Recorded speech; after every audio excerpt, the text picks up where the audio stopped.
And they were not slow to understand the implications. The day after the interview's broadcast, ARPAD Pustai was fired and the research team dismantled. Dr. Stanley Ewan was in charge of evaluating the impact of GM potatoes on the rat's internal organs. He no longer has any illusions about scientific independence.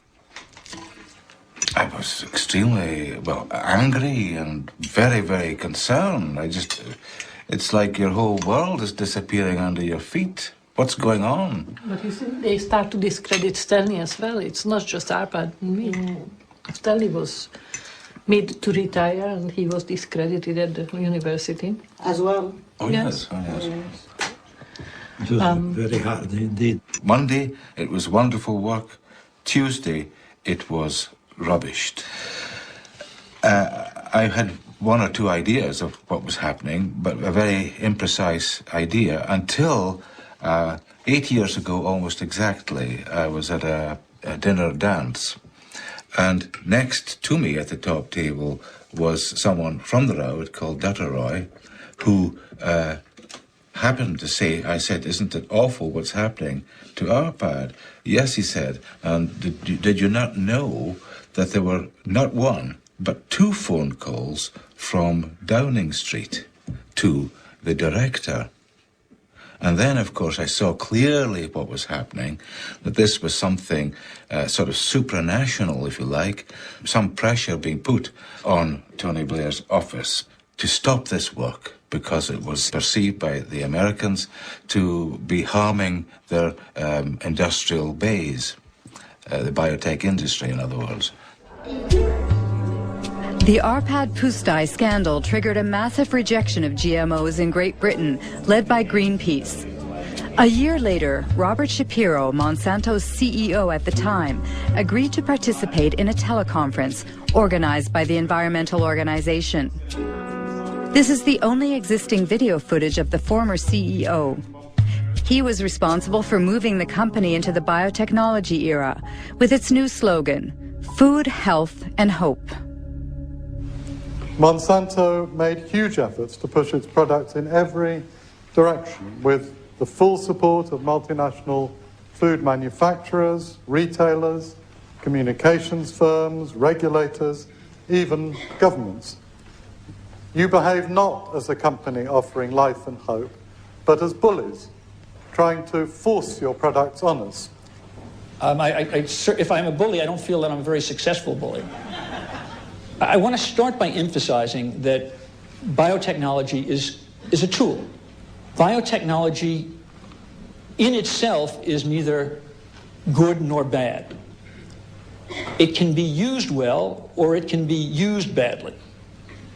The products that are on the market have been reviewed through the regulatory processes that society has established in order to assure not only safety, but the environmental safety of the products themselves.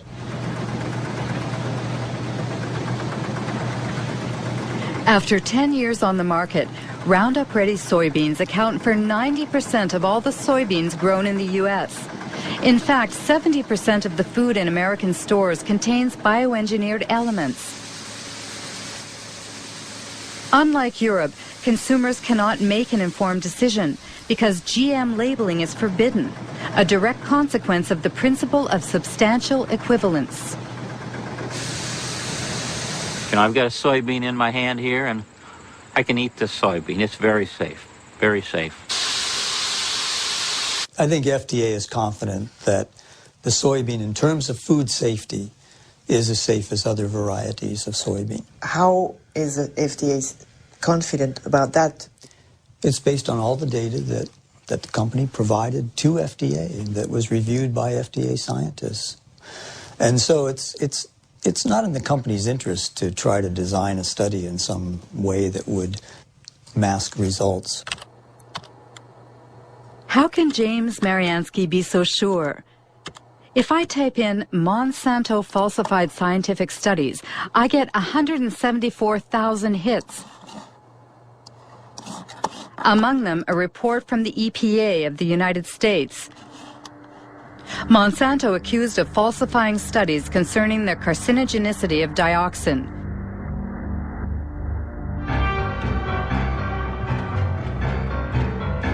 The story began in Nitro, in a Monsanto factory that produced a powerful herbicide called 2,4,5-T.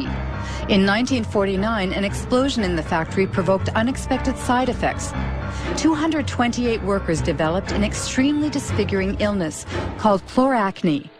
It's caused by dioxin, which is a highly toxic byproduct of 2,4,5-T.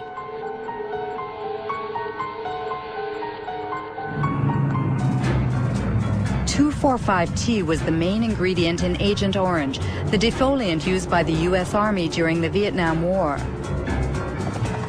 During the war, 40 million liters of Agent Orange, containing 400 kilograms of pure dioxin, were sprayed on trees in southern Vietnam. 3 million people were contaminated, including thousands of American soldiers. Even some 40 years after the end of the war, dioxin continues to claim more victims. We know today that this poison provokes cancer and serious genetic malfunctions.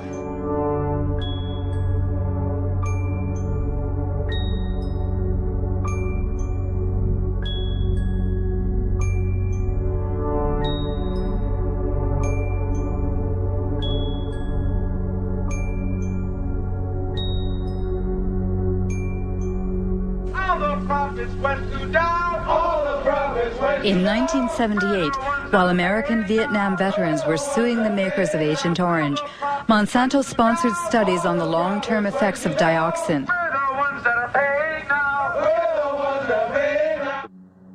The company paid scientists to compare the health of workers who had been exposed during the nitro plant's accident 30 years prior to the health of non-exposed workers.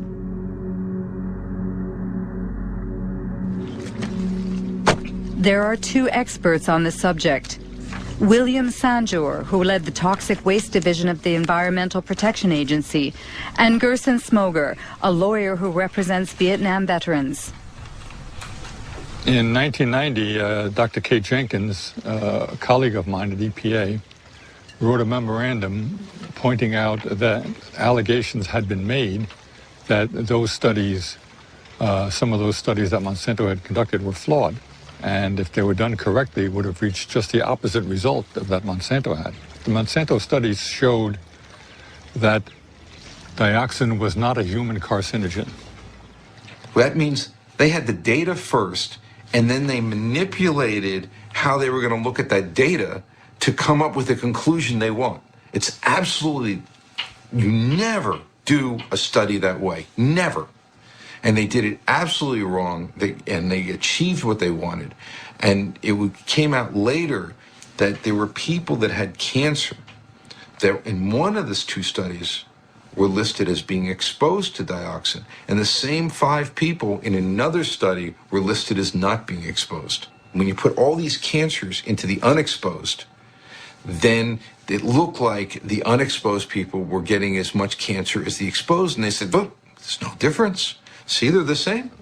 So then thousands of veterans were disallowed benefits because of exposure to Agent Orange. So all policy was affected by those studies for 7 to 9 years in this country. Being a good scientist and a good EPA employee, and someone, by the way, who's quite fearless, Kate Jenkins wrote a memorandum to the EPA Science Advisory Board asking them to review these two studies to see if they were correctly done. The fact is, there was no investigation of Monsanto. It didn't exist. Nobody investigated those studies. Nobody, period. What they investigated was Kate Jenkins, the whistleblower. They made her life a hell. They harassed her. They changed her jobs. They persecuted the poor woman. If you think of Monsanto today, they are telling that their GMOs, for instance, are sound and safe. Do you trust I wouldn't the believe company? a word that company says, nothing. I might trust some independent source who investigated their claims, depending on who that independent source was and how good they are and how independent they are. Precisely. In order to prove the safety of Roundup-Ready soybeans, Monsanto carried out a study which was published in 1996 in a well-respected scientific journal. The study was supposed to assess the effects of GM soybeans on animal health, specifically on rats.